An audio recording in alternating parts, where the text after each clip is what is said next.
మీ అందరి ఆశీర్వాదంతో ఈరోజు జీవన్ రెడ్డి గారి చేరిక కరెక్ట్గా ఆయన గుండె ధైర్యం ఉన్నాడు కాబట్టి ఉన్నట్టు నికాలస్గా మాట్లాడతాడు కాబట్టి ఇలా ఆయన నిర్ణయం తీసుకొని ఇంత పెద్ద సైన్యాన్ని తీసుకొని తెలంగాణ రాష్ట్ర భవిష్యత్ ప్రయోజనాల కోసం ఆయన బీఆర్ఎస్లో చేరిన విషయం మీ అందరికీ తెలుసు. ఆయన వెంట మీరందరూ వచ్చి ఎవరైతే అందరూ ఈరోజు చేరినరో ఇంకా రాని వాళ్ళు కూడా ఉన్నారో గ్రామాలలో పట్టణంలో మీ అందరికీ ముఖ్యంగా జీవనన్న గారికి ఆయన వెంట వచ్చినటువంటి ప్రతి పౌరుడికి ప్రతి అన్నకు ప్రతి తమ్ముడికి ప్రతి చెల్లెకి కూడా పేరు పేరున బీఆర్ఎస్ రాష్ట్ర అధ్యక్షుడిగా నేను హృదయపూర్వకమైన స్వాగతం సుస్వాగతం తెలియజేస్తా ఉన్నాను. జీవన్ రెడ్డి గారి గురించి నేను ఎక్కువ చెప్తే మాది మేమేదో డబ్బా కొట్టుకున్నట్టు అవుతుంది. ఎందుకంటే ఆయన గురించి మీ లోపల తెలియని వాళ్ళు ఎవరు లేరు. ఇక్కడ 40-45 సంవత్సరాల నుంచి మేము స్నేహితులం, చాలా దగ్గర మిత్రులం. వారు చెప్పిన వారి ఉపన్యాసంలో భిన్న రాజకీయ సిద్ధాంతాల వల్ల విడివిడిగా పనిచేసినాం కానీ మా స్నేహితంలో ఎప్పుడు లోపం లేదు. చాలా చాలా బాధలు మంచి చెడ్డ సుఖాలని కలిసి పంచుకునే వాళ్ళం, అభిప్రాయాలు కూడా కలిసి పంచుకునే వాళ్ళం. బాబు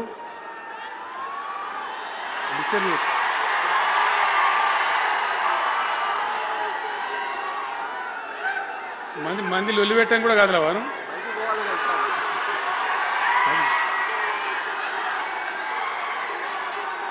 చాలా కలిసి పనిచేసినాం. ఆయనకుండే నిబద్ధత, ధైర్యంగా ప్రజా జీవితంలో పనిచేసిన పద్ధతి ఎంతమందికో చాలామందికి ఆదర్శంగా నిలిచినటువంటి వ్యక్తి. జగిత్యాల్లో ఆయన పుట్టి పెరిగి రాజకీయంగా చాలా పెద్దవాడు అయినాడు మీ అందరి దీవెనతో. కానీ ఒక జగిత్యాల్లోనే కాదు, ఆయనకు పాత కరీంనగర్ జిల్లా వ్యాప్తంగా అట్లనే పొరుగున ఉన్నటువంటి అనేక జిల్లాలలో చాలామంది జీవన్ రెడ్డి గారి అభిమానులు ఉన్నారు. చాలామంది. మీరు లొల్లి పెట్టకుండా మీ ఫోటోలే బయటికి పోతున్నాయి. అది లైవ్ టెలికాస్ట్ ఉంది, దానిలో మీ బొమ్మలు టీవీలో కనబడుతున్నాయి మీ ఇంటికాడ. లొల్లి పెట్టకుండా ఇక సెట్ అయిందా?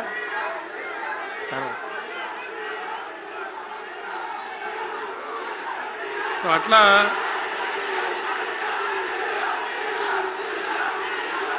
ప్లీజ్ ప్లీజ్ ప్లీజ్ ప్లీజ్ చాలా విషయాలలో ఆయన ఎంతోమందికి ఆదర్శంగా నిలిచినాడు, పనిచేసినాడు. ఈ ప్రాంతం గురించి తన ప్రాణం పెట్టి పనిచేసినాడు.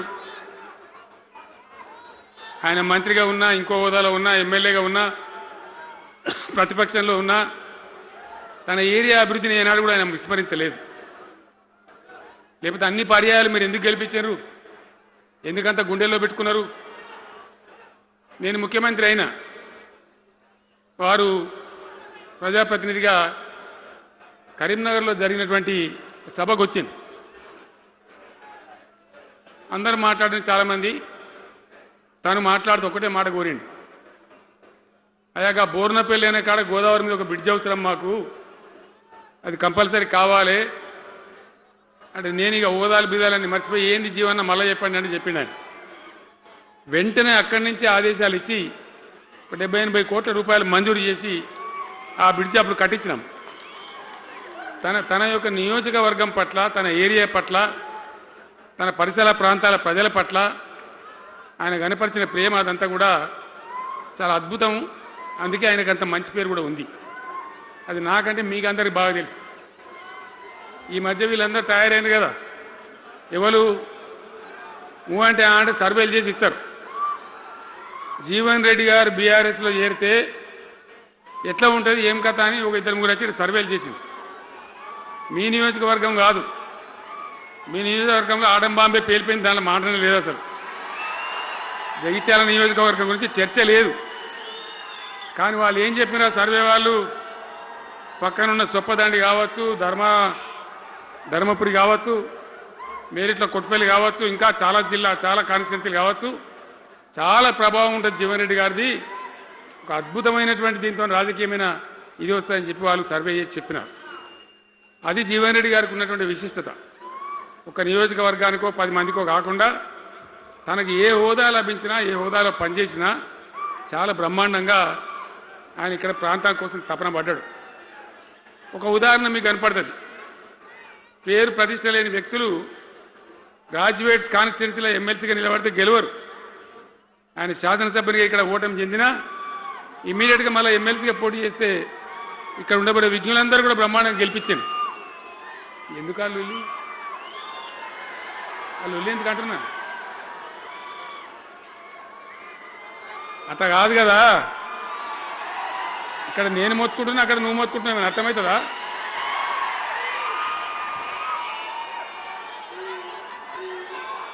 ఏయ్ ఆగవా బాబు, అది వెనక ఊరేటోడు మనోడేనా? విజయసారావు మనోడేనా? మోపండి ఐడియా కూడా మనోడేనా? మన బుక్కుండా పెట్టు. ఇంత దూరం వచ్చి మనం ఇంత సభ పెట్టుకొని 4 విషయాలు ప్రజలకు చెప్పుకోవాలి కదా. మరి ఈ బట్టి అరుపులారిస్తే ఏం లాభం? సో అట్లా జీవన్ రెడ్డి గారు తన రాజకీయ ప్రస్థానాన్ని ఒక సమితి ప్రెసిడెంట్గా ప్రారంభించి ప్రజా సమస్యల మీద పోరాటం చేసి సివిల్ లిబర్టీస్లో కూడా అడ్వకేట్గా నాడు ఎంతోమందికి పౌర హక్కుల సంఘానికి కూడా మద్దతు ఇచ్చి అచ్చమైన నికార్సైనటువంటి ప్రజా కార్యకర్త నిరూపించుకొని అంచెలంచెలుగా ఎదిగి ఇంతకుముందే ఆయన చెప్పినట్టుగా అనేకమైనటువంటి పదవులు ఆయన చూసినాడు. పదవులైన కొత్త కాదు, బ్రహ్మాండంగా శాసనసభ్యుని గెలవడం, మంత్రి పదవులు అలంకరించడం, అనేక రంగాలలో అనేక రకాలుగా పనిచేయడం అంతా కూడా మీకు తెలుసు. నేను కొత్తగా చెప్పే అవసరం లేదు. నేను ఒక్కటే మాట మీకు మనవి చేస్తా ఉన్నా. జీవన్ రెడ్డి గారు నేను మొన్న కలిసినప్పుడు ఒక మాట అనుకున్నాం. మేము ఎట్లా ముందుకు పనిచేద్దాం ఏంది, మేము ఇద్దరు మూలకోలం అనుకొని ఒక కుటుంబంలో అన్నదమ్ములాగా పనిచేద్దామని చెప్పిన నేను. ఇంత ప్రేమగా అంటే మనం కుటుంబంలాగా ఈ పార్టీకి బ్రహ్మాండమైన ఒక పిల్లర్స్ లాగా పనిచేసి ముందుకు తీసుకొని పోదామని చెప్పి నేను చెప్పడం జరిగింది. ఈరోజు పార్టీలో వారు చేరిన వెంటనే చాలా బ్రహ్మాండమైనటువంటి మనకు ఒక ఊపు వస్తూ ఉంది.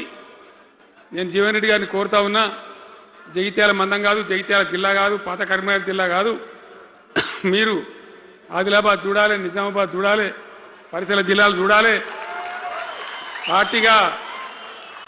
పార్టీ ప్రధాన కార్యదర్శిగా ఈ నిమిషం నుంచి నేను అపాయింట్ చేసుకుంటా ఉన్నాను. బ్రహ్మాండంగా ఈ ప్రాంతం అంతా కూడా మీ సేవలు అవసరం ఉన్నాయి పార్టీకి. అదే కాదు, 600 ఏది ఏమైనా ఏమవుతుంది? 100కి 100% మళ్ళా బీఆర్ఎస్ గవర్నమెంట్ వస్తుంది. వస్తుందా? వస్తుందంటూ చేయలేవట్టుంది. ఒకసారి కెమెరాలు కడ దింపున్నారా బాబు? వస్తుంది కదా. ఇవాళ జీవన్ రెడ్డి గారు పార్టీలో బాబు కౌశిక్ రెడ్డి జర ఆగబట్టు. వాళ్ళు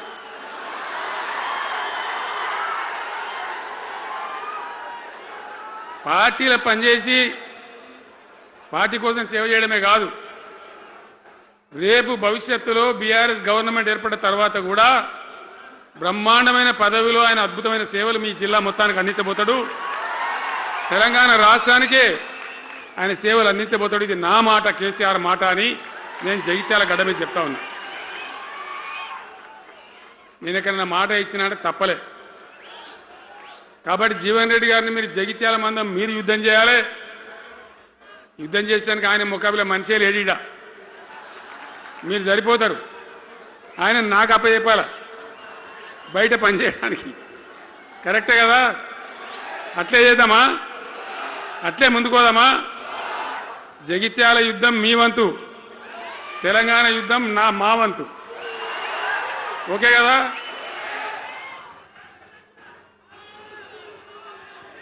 ఇప్పుడు ఏమైతుంది? ఏం కావాలి?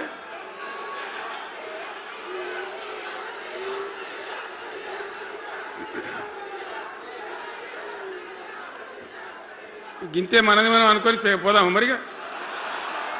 బంద్ చేయండి బాబు, మీరు ముఖ్యమంత్రులకు చెప్పండి వాళ్ళకు. తెలంగాణ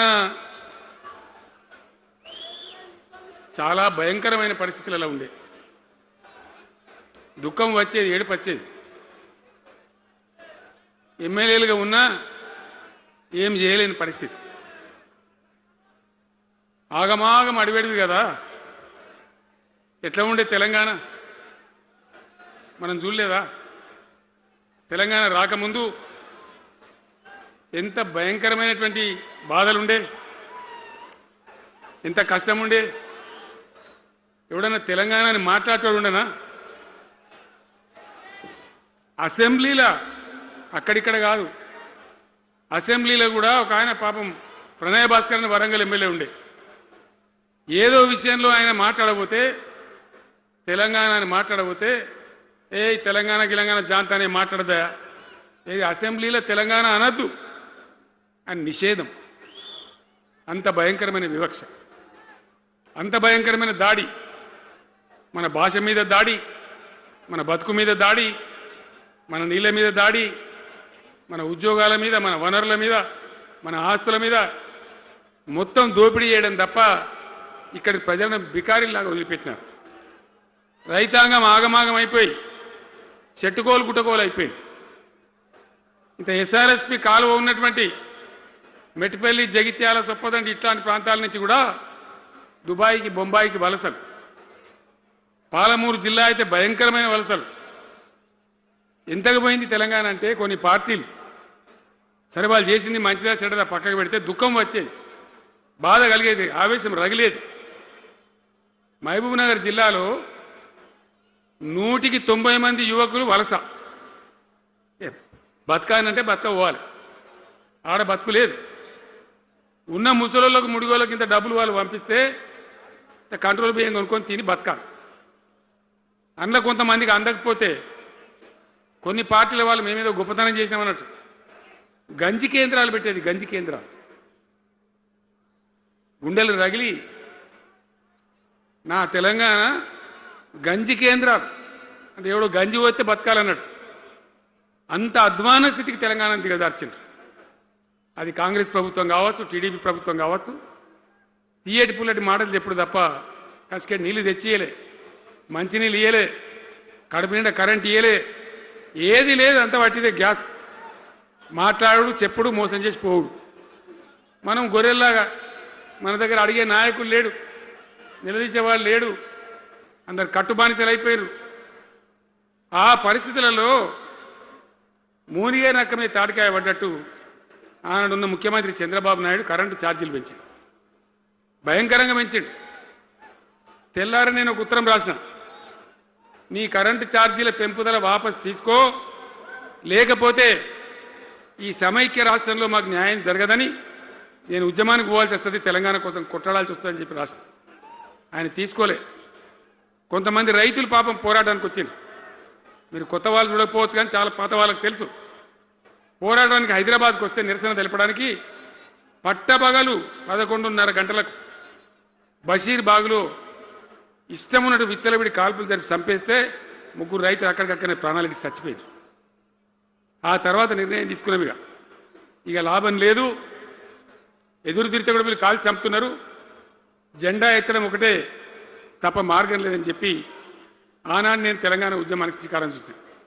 ఎంబడ ఎవడు వచ్చినా సరే రాకున్నా సరే ప్రజలున్నారు, యువకులున్నారు, చూసుకుందాం దేకలేం అని చెప్పి బయలుదేరితే ఎక్కిరిచుడు, ఏ వీడు బక్కపేదడు కేసీఆర్ గారు ఎవడో బొడి చేసి చంపేస్తాం అని ఒకడు మాట్లాడు, ఇది మగల పుట్టింది పుబ్బల పోతుంది ఇంకోడు మాట్లాడు, యాడికెళ్ళైతే హైదరాబాద్ తెలంగాణ వీడు దుకాణం పెట్టినని ఇంకోడు అనడు, నానా రకాలుగా అవమానపరిచేటువంటి మాటలు మాట్లాడు. కానీ మొక్కవం ధైర్యంతో, చిత్తశుద్ధితో బయలుదేరి పోరాటం చేస్తాం. ప్రజలు జమైతా పోయిను. మీ అందరికి తెలుసు, ఇదే జగిత్యాలకు నేను ఎన్నోసార్లు వచ్చిన, కోరుట్లకు ఎన్నోసార్లు వచ్చిన, చొప్పదండికి ఎన్నోసార్లు వచ్చినా తిరగని ఊరే లేదు, తిరగని మండలాలు లేవు.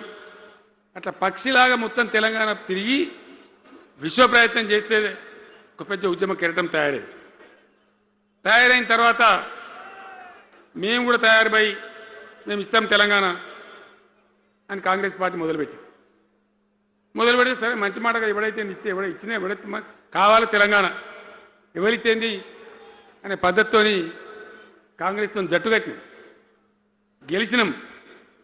అమాంతంగా నేను తెలంగాణ లేవట్టుకపోయి ఢిల్లీలో పెట్టాం. రాష్ట్రపతి ప్రసంగంలో వచ్చింది, కామన్ మినిమం ప్రోగ్రాంలో వచ్చింది, ఒక దశకు వచ్చింది. కానీ తర్వాత కాంగ్రెస్ పార్టీ కూడా వెనుకకు పోయి ఎగబెట్టే ప్రయత్నం చేసింది. అప్పుడు రోషియా అని ఒక ఆయన ముఖ్యమంత్రి ఉండే. ఆ రోషియా 14F అని ఒకటి తీసుకొని వచ్చాడు. హైదరాబాద్ సిటీలో మనోళ్ళకి ఇక పోలీసు ఉద్యోగం సెప్రాస్ ఉద్యోగం కూడా దొరకదు. అప్పుడు నాకు తిక్కరేగిందిగా. నేను బతికుండగానే ఉద్యమం నాటిపోయిన నాయకుడు నేను బతికుండగానే ఇక వీళ్ళు ఇట్లా F-15 E-15 R-15 తెస్తే ఇంకేం మిగులుతుంది, సావో రేవో తేల్చుకోవాలని చెప్పి ఆ రోజు నేను శపథం కట్టిన. ఉద్యోగ గర్జన చేసి సిద్దిపేటలో కేసీఆర్ సచ్చుడో తెలంగాణ వచ్చుడో, ఈ తల్లి ఆందకనే మంచిగా దేకలేంగా అని చెప్పి ఆ శపథం చేసి ఆనాడు ఆమరణ నిరాహార దీక్షకు బయలుదేరితే మొత్తం తెలంగాణ అల్లకల్లోలమైంది. మీరు కూడా ఎక్కడోన్లు అక్కడ వందల వేల గ్రామాలలో టెంట్లు లులులు పార్లమెంట్లో అల్లకల్లోలం ప్రజలంతా గందరగోళం చేస్తే అప్పుడు ఒక ప్రకటన ఇచ్చింది. చిదంబరం అంటే ఆయన వచ్చి హోంమంత్రి తెలంగాణ ఏర్పాటు చేస్తామని నువ్వు దీక్ష బంద్ చేయి, నమ్ముతాం కదా, కేంద్ర హోంమంత్రి చెప్పినాక మరి నమ్మాలి కదా. దీక్ష బంద్ చేసినాం. తెల్లారి ఆంధ్రోలు మొత్తం రాజీనామాలు డ్రామా. 3వ రోజుకి మళ్ళీ వెనక్కి వెళ్ళిపోయింది. మళ్ళీ అప్పుడు జేఏసీ తయారు చేసి అన్ని పార్టీలను పెట్టి నానా తంటాలు పడి మళ్ళొక 3.5 ఏళ్ళు భయంకరంగా కొట్లాడితే మీరందరూ ఎక్కడి వాళ్ళు అక్కడ ఆశీర్వచనం ఇస్తే మీ ప్రేరణతోని మీ స్ఫూర్తితోని చివరికి తెలంగాణ రాష్ట్రం వచ్చింది కదా. వచ్చిన తర్వాత మీరేం చేసినారు, దీని మంచో చెడనో చూసే బాధ్యత నీకే అని చెప్పి నాకు అప్పచెప్పి పని మొదలు పెట్టాలి. ఎట్లా కొత్త కుండలో ఈగదు వచ్చినట్టు. దీని ఆర్థికం తెలియదు, కథ తెలియదు, చాలా చాలా కష్టమైనటువంటి క్లిష్టమైన పరిస్థితి. అంత అలకటి పని కాదు. ఏం చేయాలా, ఎక్కడికక్కడ పెద్ద భయంకరమైనటువంటి బాధ, చాలా ఇబ్బంది. ఇదే జిల్లాల చాటిపల్లి ఉంటుంది, చొప్పదండి మండలంలో జిఆర్ రెడ్డి గారు అని చెప్పి పెద్ద ఆర్థిక శాస్త్రవేత్త. ఆయన బీహార్లో పనిచేస్తూ ఉండే. నేనే స్వయంగా జిఆర్ రెడ్డి గారికి ఫోన్ చేసి, అన్నా మన సొంత రాష్ట్రం వచ్చింది, మనం బాగు చేసుకోవాలి, మీరు రావాలి అని పిలిపించుకొని అట్లాంటి వాళ్ళందరినీ సమూహపరచుకొని ఒక ఎజెండా వేసుకొని బయలుదేరి. అంతకుముందు సమైక్య రాష్ట్రంలో మొత్తం తెలంగాణ చెరువులు నాశనం చేసింది. కాకతీయ రాజులు తవ్వించిన చెరువులు ఉండే మనకు బ్రహ్మాండంగా ఒక 75-80 వేల చెరువులు ఉండే. ఆంధ్ర పాలకుల సమైక్య పాలనలో మొత్తం నాశనం పట్టేసింది. కబ్జాలు పెట్టిండ్రు, నాశనం పట్టిండ్రు. చివరికి 40-44 వేల చెరువులు ఉండే. ఎక్కడ మొదలు పెట్టాలి, ఎవరి పేరు పెడితే బరకత అవుతుంది అని ఆలోచించి ఏ కాకతీయ రాజులైతే మనకు అన్నం పెట్టినరో వాళ్ళ పేరుతో ఇది బాగా చేయాలని చెప్పి మన మొట్టమొదటి కార్యక్రమం మిషన్ కాకతీయ. ఎందుకు మిషన్ కాకతీయ? ఆ చెరువుల దరిద్రం వదిలిస్తే, వాటిని బందోబస్తు చేస్తే, వాటిలో నీటి నిల్వ సామర్థ్యం పెరిగితే గ్రౌండ్ వాటర్ పెరుగుతుంది, బోర్లు బాగా నీళ్ళు వస్తాయి. కాబట్టి అక్కడి నుంచి ప్రారంభించి చేసినాం. అది కూడా తెలంగాణ ప్రజలు, రైతులు ఒక ఉద్యమంలాగానే చేశారు.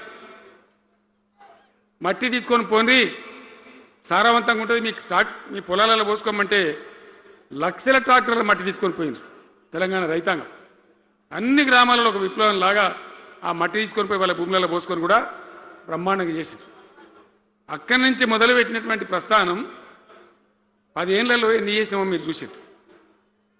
బట్టి మాటలు మాట్లాడు గప్కాలు కొట్టుడు కాకుండా నేను ఒక్కటే మాట మిమ్మల్ని అడుగుతున్నా, మీరందరూ కూడా చూసారు.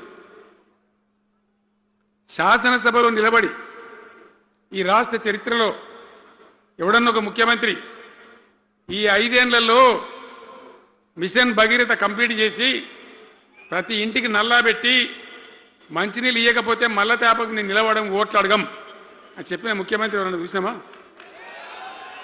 నేను చెప్పిన మాట అసెంబ్లీలో నిలబడి చెప్పి ఆ 5 ఏళ్లలో మిషన్ భగీరథ నీళ్లు తెచ్చి 100% కులం మతం సంబంధం లేకుండా తండాలు మారుమూల పల్లెలకు కూడా ప్రతి గ్రామానికి ట్యాప్ పెట్టి ప్రతి ఇంట్లో ట్యాప్ పెట్టి మంచి స్వచ్ఛమైనటువంటి నీళ్ళు తెచ్చిచ్చింది. 5 ఏళ్ళు నడిచింది, నడవలే. మిషన్ భగీరథ నీళ్ళు పుష్కలంగా రాలే, ఏమన్నా రాలేదా? వచ్చినాయా? మరి ఇప్పుడు ఏం రోగం పుట్టింది నాకు అర్థం కాదు. ఇప్పుడు ఎందుకు గుంటుతుంది అది? ఎందుకు నీళ్ళు ఎత్తలేవు? వస్తున్నాయా ఇప్పుడు? మరి ఏం చేయాలా? లాగులు వలగదాకా చంపాలే. మంచి మాట కాకపోతే ఏం చేస్తారు? మంచిగా కట్నే ఇల్లు పెట్టిపోయి కదా, 5 ఏళ్ళు నడిచింది కదా, మరి మీకేం బీమారీ వచ్చింది నాకు అర్థం కాదు. ఇంతింత పొడుగు మాటలు మాట్లాడుతుందా? అడ్డం పొడుగు మాట్లాడుతుందా? పొద్దున్న లేతే కేసీఆర్ చావాలి, నువ్వు 1000 జన్మలు ఇచ్చినా నేను చావనా కొడుకు అనుకుంటున్నావు.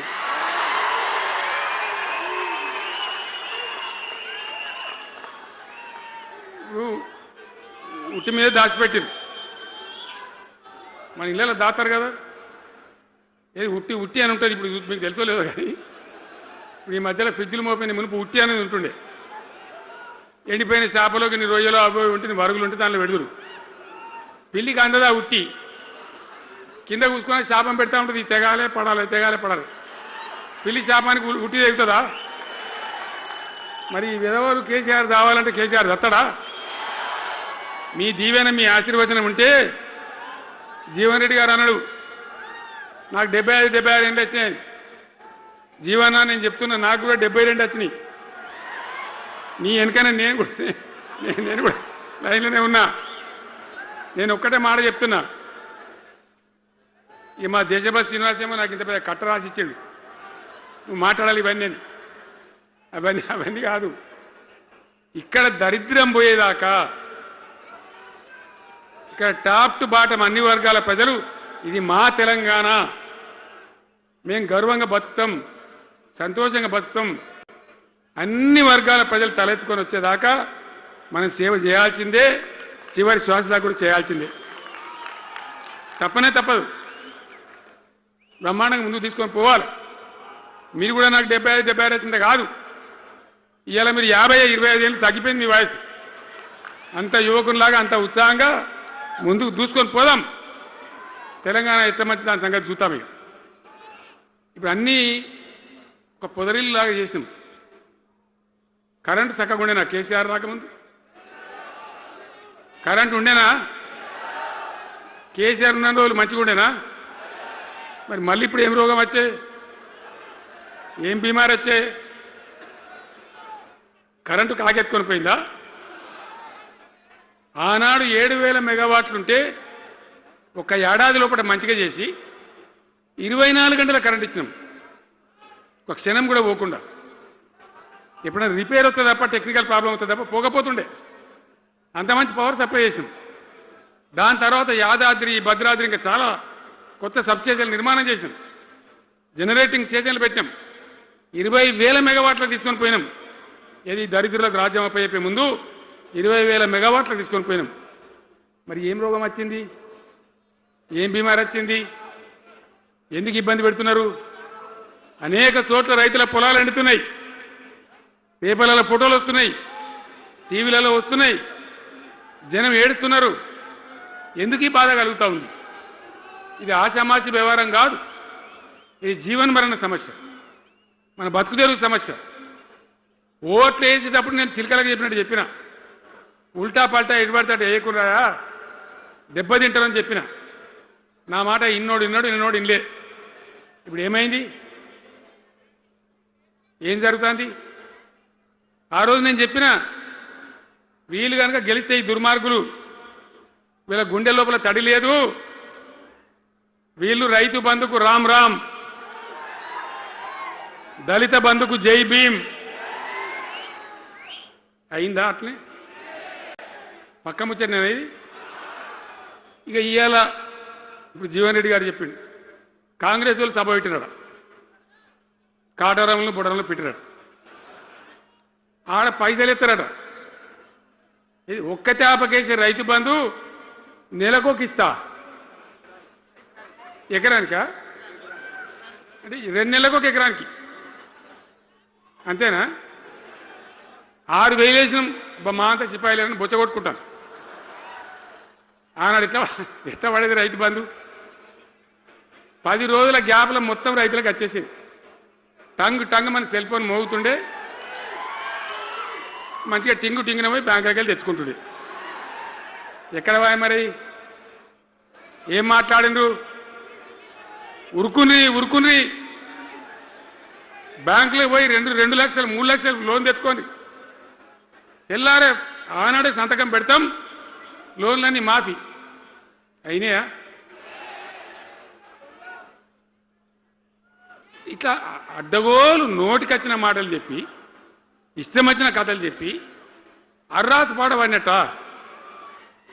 కేసీఆర్ 10,000 ఇస్తాడా మేము 15 ఇస్తాం పింఛన్లు 2,000 ఇస్తాడా మేము 4,000 ఇస్తాం వికలాంగులకు 4,000 ఇస్తాడా మేము 6,000 ఇస్తాం అనే వరకల్లా మన వాళ్ళు మోసపోయింది నేను చెప్పిన ఇది మోసంరా నాయన గోసపడతాము ఇది అయ్యేది కాదు ఆర్థిక పరిస్థితి లేదు అని నేను చెప్పిన ఆ రోజే మీటింగ్లలో చెప్పిన కానీ కొద్దిమంది ఆశపడితే ఏమైంది 1.7%తో బీఆర్ఎస్ ఓడిపోయింది మనం కూడా 39-40 ఎమ్మెల్యేలు గెలిచినాం ఇంకో 10 మంది కొద్ది తేడాతోనే ఓడిపోయింది అయితే 1.7% తేడాతోనే బీఆర్ఎస్ ఓటమి పాలైంది సరే మంచి మాట మరి వచ్చిన ప్రభుత్వం పనిచేయాలి కదా వాళ్ళకు కూడా అవకాశం ఇవ్వాలి కదా సరే మన నాన్న వాడో కొంత దుంకులాడినా నేను మాట్లాడలే నీ బయటికి రాలే తక్కువ 1-2 సార్లు తప్ప రాలే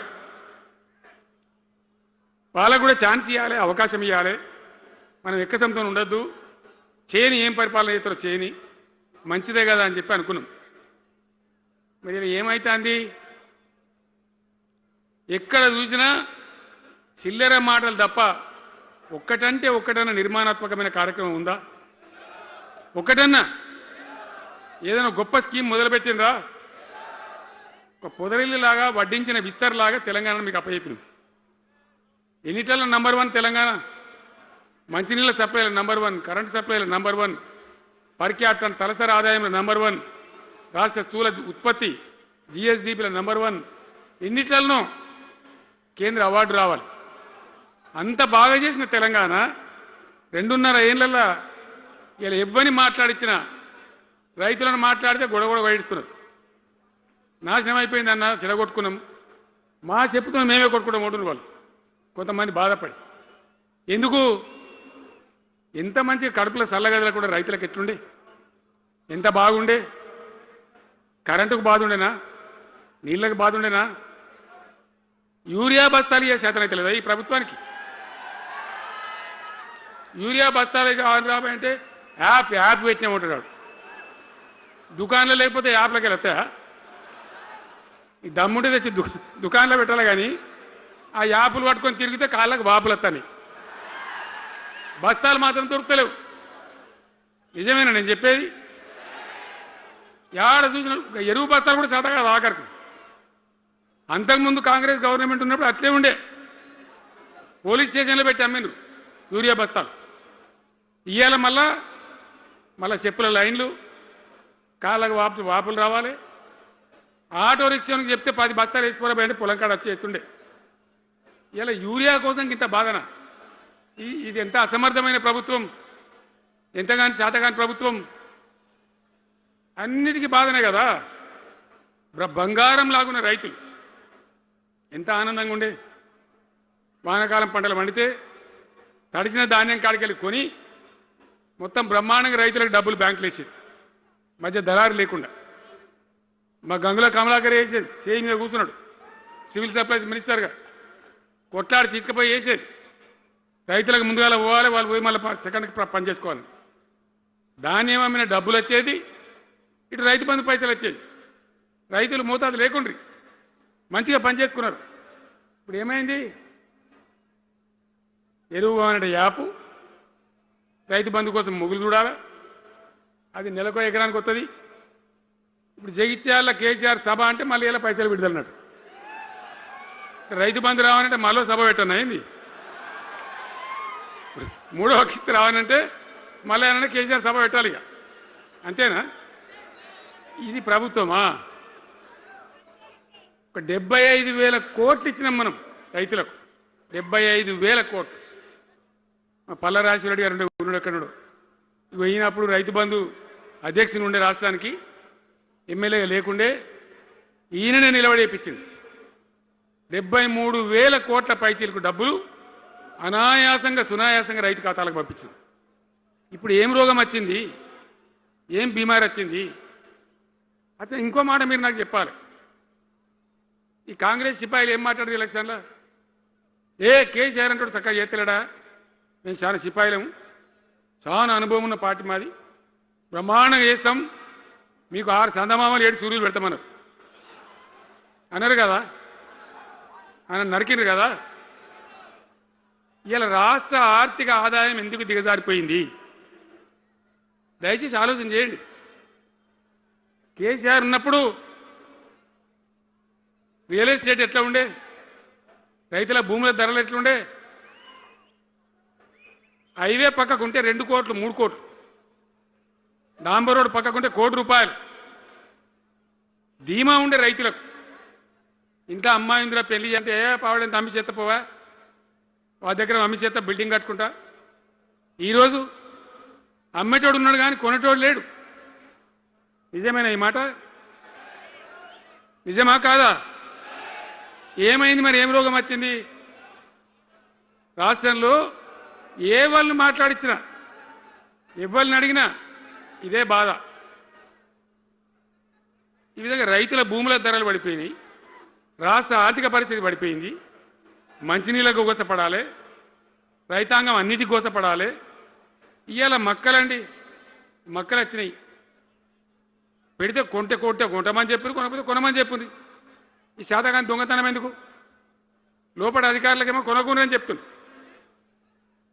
మీది కొంటమని చెప్తుంది. మక్కలు కొనే ధీమా ఉందా? ఇవాళ కొంటుండ్రా? వడ్లు కొంటుండ్రా?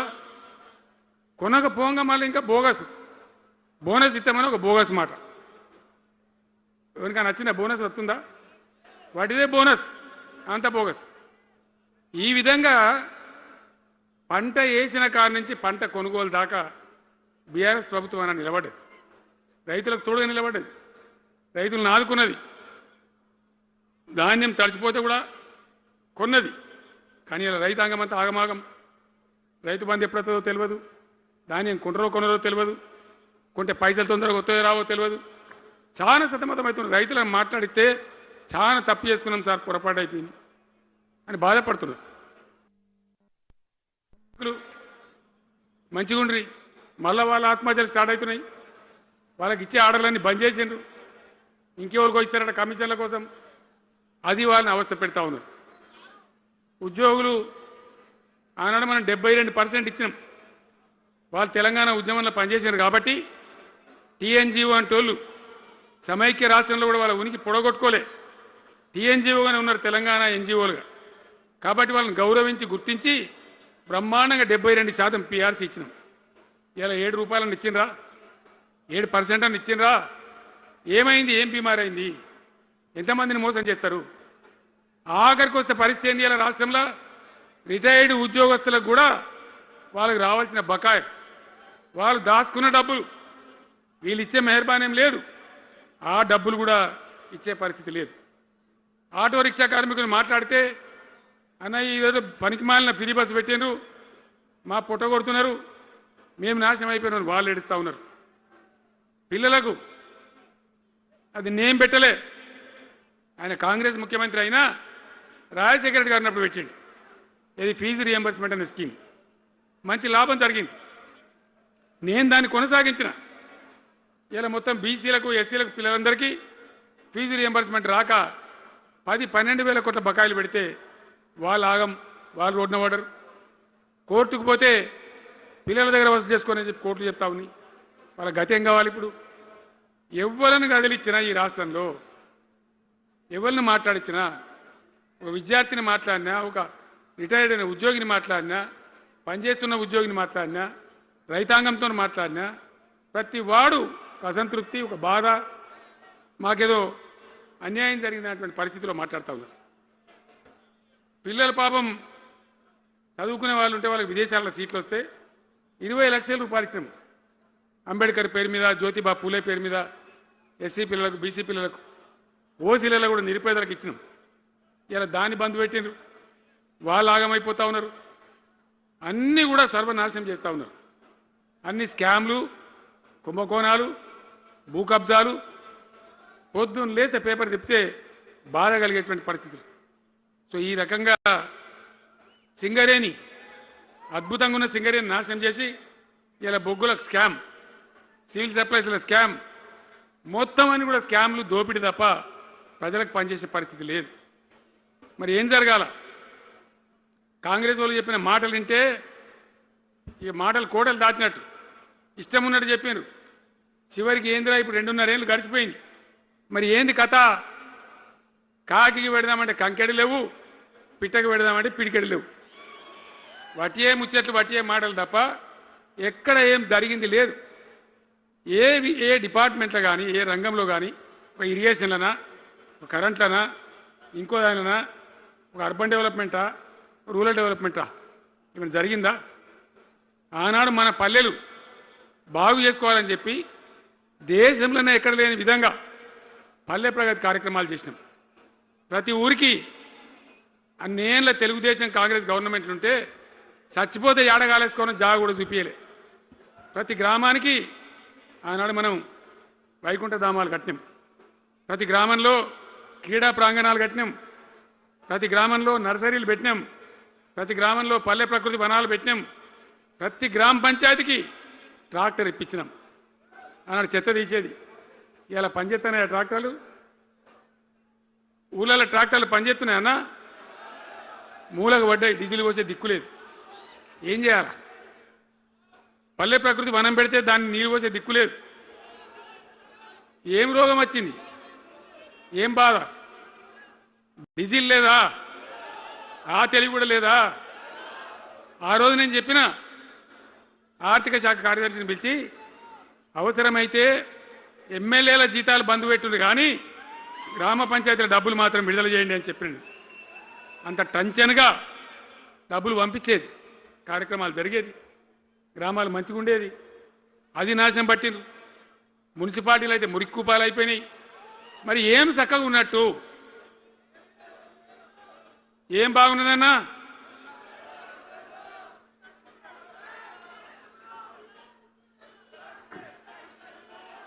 అందుకే జీవన్ రెడ్డి గారు లాంటి సీనియర్ నాయకుడు, అనుభవం ఉన్న వ్యక్తి నోటికెళ్ళి ఏం మాట వచ్చింది? కాంగ్రెస్ పోవాలి, బీఆర్ఎస్ రావాలి. ఎందుకు వస్తుంది ఆ మాట? వటికనే వస్తుందా? బాధ్యత లేకుండా వస్తుందా? ఏది చూసినా కూడా చక్కదనం లేకపోతే, పొద్దున్న లేతే దోపిడి తప్ప ఇంకోటి లేకపోతే ఎందుకు ఈ పరిస్థితి వస్తుంది? రాష్ట్ర ఆర్థిక పరిస్థితి నాశనం, ఉద్యోగస్తులు ఆగం, రిటైర్డ్ ఉద్యోగస్తులు ఆగం, విద్యార్థుల జీవితాలు ఆగం, ఆటో కార్మికుల జీవితాలు ఆగం. ఎవరు చక్కగా ఉన్నాడు? సంతృప్తిగా ఎవరున్నారు? ఏం జరుగుతూ ఉంది? ఇది ఈ రాష్ట్రంలో ఉన్న పరిస్థితి. ఇక నేను చెప్పానంటే తెల్లారదాకా చెప్పచ్చు. నేను ఒకటే మీద మనవి చేస్తూ ఉన్నా, ఖచ్చితంగా మళ్ళీ ఎట్టి పరిస్థితులలో ఎవరు ఏమన్నా సరే ఖచ్చితంగా రావాలి. ఇంకా ఈ అందానికి ఒకటి బోడముండ హైడ్రాని తెచ్చిపెట్టింది. దానికి ఆ హైడ్రాకు ఆ పీసీసీ ప్రెసిడెంట్ అని ఉంటాడు ఆయన, కాంగ్రెస్ కమిటీ అధ్యక్షుడు, ఆయన నిజామాబాద్లో పోయి చెప్తుండు, హైదరాబాద్లో హైడ్రా, నిజామాబాద్ కూడా తెత్తం బిడ్డ, నిజామాబాద్లో నిడ్రా, రేపు జగిత్యాలలో కూడా జిడ్రా అంటాడు. ఇక అది ఏం కావాలి? మొత్తం పేదల కొంపలన్నీ కూల్చుడేనా? కేసీఆర్ రాజ్యానికి వచ్చినప్పుడు 3.5 లక్షల మందికి పేదలు ఎక్కడ ఉన్నారో అక్కడనే పట్టాలు ఇచ్చినాం. వాళ్ళని ఆగం చేయకుండా పాపం గరీబోళ్ళు 3.5 లక్షల కుటుంబాలకు హైదరాబాదు చుట్టుపక్కల వేరే పట్టణాల్లో కూడా పట్టాలు ఇచ్చిన వాళ్ళని బతకనిచ్చినాం. ఇలా ఏం కూలగొట్టుడు? అది పుస్తకాలు కూడా తీసుకుని పోరాటాలు చదువుకునేటి అంతే గిరితమా? నేను ఒక్కటే మాట మనవి చేస్తా ఉన్నా, గ్యారంటీగా బీఆర్ఎస్ గవర్నమెంట్ వచ్చేది ఖాయం. మొట్టమొదటి రోజులనే ఈ ఐటాంటోని ఎత్తి అవతల వరేస్తామని చెప్పి నేను మనవి చేస్తా ఉన్నా. తీసేయన్నా దాన్ని, ఐటాన్ తీసేయనన్నా, పక్క మాటనా? మళ్ళా మొదలు పెట్టిరా, ఇక జరాగు 5 నిమిషాలది అయిపోతుంది. హైడ్రాని పీకేసి మొదటి సంతకంతోనే తీసి చెరువులో వాడేస్తాం దాన్ని. ఇప్పుడు మనం చేయలేం, 46,000 చెరువులు మంచిగా చేసినాం. ఏమన్నా గుడిసె కూడా కొలగొచ్చామా, ఇల్లు కూడా వచ్చామా? ఇదేమి ఇచ్చేంతరం నాకు అర్థం కాదు. మూసి అని దాని ఎంబడి వాడారు, దానికి ఆడ గరీబులు ఉంటారు పాపం. మూసి ఎంబడిన గరీబులను వాళ్ళని ఏమి ఏడిపించడు? పొద్దున్న లేతే వాళ్ళు నిద్ర పోకుండా, వాళ్ళ కంటి మీద కొనుక్కు లేకుండా, అది ఎవడు చేసే ప్రాజెక్ట్ అయ్యేది కాదు, పీకేది అవుతుందా? 15,000 ఇల్లు కూడా కొడతారట.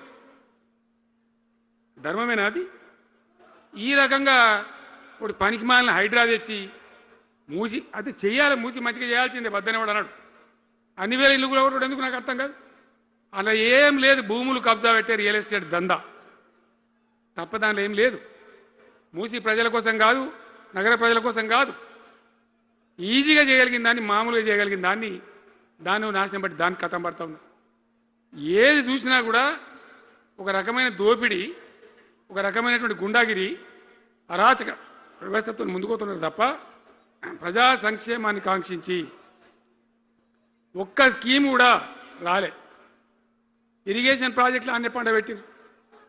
ఏం రోగం? ఒకనాడు కాకతీయ కాలువ మీద, మన వరద కాలువ మీద మోటార్లు పెడితే ఏం కోసాది? మా శంకరెడ్డి చెప్తా ఉండే ఇంతకుముందు, 1000 మోటార్లు పెట్టుకుంటే వచ్చి కోసుకపోదురు, లారీలకు మోటార్లు ఎత్తుకపోదురు. ఇదే వరద కాలువ మీద కేసీఆర్ ఉన్న రోజులు ఎవడన్నా మాట్లాడిందా? మాట్లాడలే. చివరికి ఏం చేసింది మీరు మంచిగా వినాలి. వీళ్ళు మామూలు పని చేస్తలేరు, మన జీవితాలకే బాంబులు పెడుతున్నారు. ఆ రోజు కూడా నరేంద్ర మోడీ ప్రధానమంత్రిగా ఉండే ఆయన ఏం చేసిండు? కరెంటు మోటార్లకు మీటర్లు పెట్టాలి, నువ్వు పెట్టాలి కేసీఆర్ అని నా మీద ఒత్తిడి. నేను చెప్పిన నా పానం పోయినా సరే, చచ్చినా సరే నేను మీటర్ పెట్టా అని చెప్పింది. పెట్టలే. 30,000 రూపాయలు కట్ చేస్తే నీకు అన్నాడు, కట్ చేసిండు. రాష్ట్ర ప్రభుత్వానికి వచ్చేటువంటి ఆదాయం 30,000 కోట్ల రూపాయలు వదులుకొని కూడా తెలంగాణలో నేను కరెంటు మీటర్ పెట్టనియలే. నేను ముఖ్యమంత్రి ఉన్నాను రోజు. ఇవాళ ఏం చేసింది తెలుసా వీళ్ళు మీకు? మీకు తెలియలే, మీరు అమాయకులున్నారు. ఢిల్లీకి పోయి ఒప్పుకున్నారు. ఒప్పుకొని ఏం చేశారు?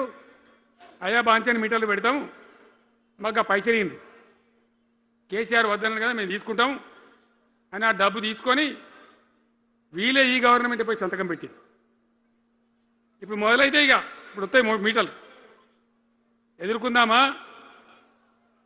మీటర్ల ఎదురుపాటును యుద్ధం చేద్దామా? కొట్లాడదామా? ఏమన్నాం మనం? నాకు అర్థం కాదు. రైతులు మంచిగా ఉండాలి, వ్యవసాయం మంచిగా ఉండాలి, పల్లెలు బాగుండాలి, వృత్తి పనులు బాగుండాలి. ఇప్పుడు యాదవులకు గొర్రెలు ఇప్పించాం. ఇప్పుడు వస్తున్నాయా గొర్రెలు? వినబడతలేదు. బంద్ అయినాయా? ఎందుకు బంద్ అయినట్టు? మరి దానికి ఏం రోగం వచ్చే? మరి ఎవరికి ఇచ్చినట్టు? చేపలు పట్టే వాళ్ళ కోసం చేప పిల్లలు వేసినాం, ఇప్పుడు వేస్తాను రా. మరి ఎవరికి చేసినట్టు? వృత్తి పని వాళ్ళకు ఉండదు, ఎవరికి ఉండదు. బీడీ కార్మికులు ఉన్నారు, నాకెవ్వరు దరఖాస్తు ఇయ్యలే, ఎవరు అడగలే. అప్పుడప్పుడు మా తులమో చెప్పేది, అన్న వాళ్ళ పరిస్థితి బాగుండదు పేదరికంలోనని చెప్పేది. మా అంతటా మేమే ఆలోచించుకొని బీడీ కార్మికులకు పెన్షన్ తెచ్చినాం. మొత్తం భారతదేశంలో ఏ రాష్ట్రంలో ఇస్తారా? వాళ్ళకి పెన్షన్లు పెంచుతామని ఎగబెట్టినరా? వాళ్ళకు కాదు, ఎన్ని ఆశలు. ఇంట్లో ఉన్న ఆడపిల్లకు 5 లక్షలు మహాలక్ష్మి అని పేరు పెట్టి 2,500 నెలకిస్తామని ఇచ్చిండ్రా? రూపాయి వచ్చిందా? అట్లా ఎన్ని? 6 గ్యారంటీలు, 420 హామీలు. స్కూటీలు ఎక్కడ వాయే? స్కూటీల్లో మనలే ఇంకా స్కూటీలు ఎక్కడి ఏమన్నా నచ్చినాయా? మరి నేను ఏమంటున్నా అంటే దయచేసి మీరు ఆలోచన చేయాల్సింది ఇలా ఈ సభలో మాట్లాడుతున్నా మీరు వింటున్నాను కాదు, యావత్ తెలంగాణ వింటున్నది. తెలంగాణ ప్రజలందరికీ నేను కోరుతాను, నేను చెప్పిన నిజమా అబద్ధమా, ఏం జరుగుతూ ఉంది తెలంగాణలో? ఈ సందర్భంలో ఖచ్చితంగా ప్రజల మంచిని కోరే ప్రతి వాళ్ళు ఒకటి కావాల్సిందే, మళ్ళా తెలంగాణ పునర్నిర్మాణ యజ్ఞం మళ్ళా ప్రారంభం కావాల్సిందే. దాన్ని ఎవడు ఆపలేడు. జర గాచారం బాలేకపోతే దెబ్బతింటాం, అంత మాత్రం చేత ఆగిపోతామా? ఊకుందామా?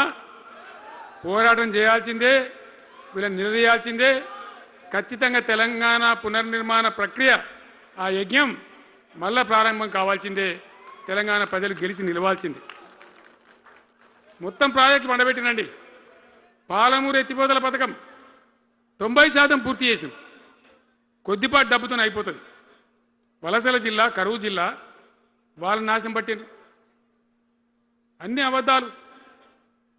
ఒక్కటి కూడా ఒక క్రియాన్వితమైనటువంటి ప్రజలకు పనికొచ్చేటువంటి ఏ రకమైన నిర్మాత్మక పని లేకపోగా కూల్చివేతలు, కాల్చివేతలు, పోలీస్ దాడులు, ఎవడన్నా ఎదురుగా మాట్లాడతామని పట్టుకపోవడు, ఇది రాజకీయమా? ఈ రకమైన కథన. దయచేసి మీ అందరితోని నేను కోరేది ఒకటే, చాలా సంతోషం. నేను జగిత్యాలకు వచ్చిన సందర్భంలో జీవన్ రెడ్డి గారు వెంట మీరు తండోపతండాలుగా తరలి వచ్చారు. సభలో ఉన్నదానికంటే బయట చాలా ఎక్కువ మంది ఉన్నారు. మేము రాగా చూసినాం, తొవ్వలో చాలా చీరి చేస్తూ ఉన్నారు. మీరు వచ్చిండ్రు. మీ అందరికీ మళ్ళొక్కసారి నేను స్వాగతం చెప్తా ఉన్నా. జీవనన్నతో పాటు బ్రహ్మాండంగా పనిచేద్దాం, ముందుకు పోదాం. ఈ జగిత్యాల జైత్ర యాత్రనే మళ్ళీ మన రాజకీయ శక్తుల పునరేకీకరణ చేసుకుంటూ మనం విజయం సాధించే వైపుగా పోవాలి. తప్పక విజయం సాధించాలి. తెలంగాణ పునర్నిర్మాణ యజ్ఞం పునఃప్రారంభం కావాలి. ముందుకు పోయి మనం విజయం సాధించాలని కోరుకుంటూ మీ అందరికీ కూడా పేరు పేరున ప్రతి ఒక్కరికి ధన్యవాదాలు తెలియజేస్తూ నేను సెలవు తీసుకుంటా ఉన్నా. జై